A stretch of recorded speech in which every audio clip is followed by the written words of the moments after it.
تجيء الرايات السود من قبل المشرق كأن قلوبهم زبر الحديد، فمن سمع بهم فليأتهم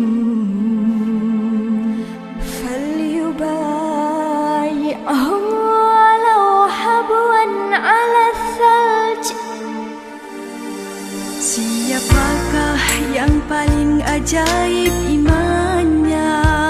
Rasulullah telah bersabda, sebuah taifah akhir zaman datang sesudah kewafatanku, tidak pernah berjumpa denganku,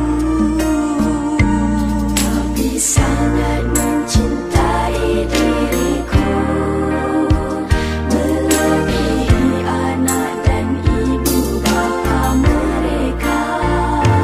Rindu, oh rindunya aku pada mereka, ya rindunya aku pada mereka.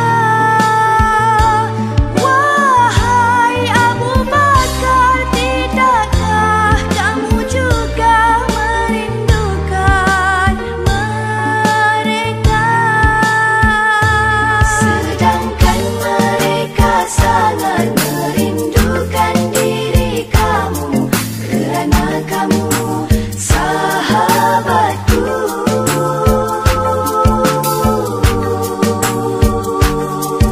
Mereka adalah ikhwanku,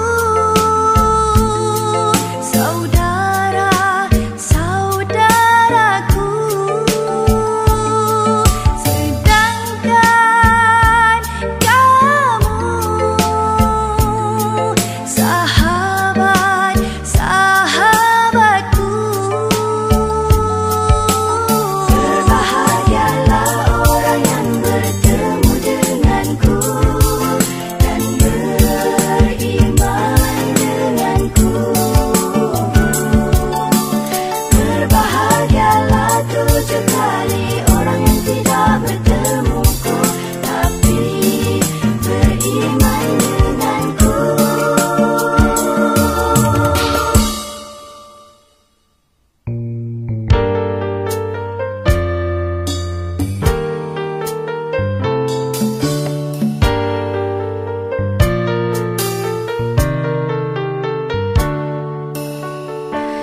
Ikhwanku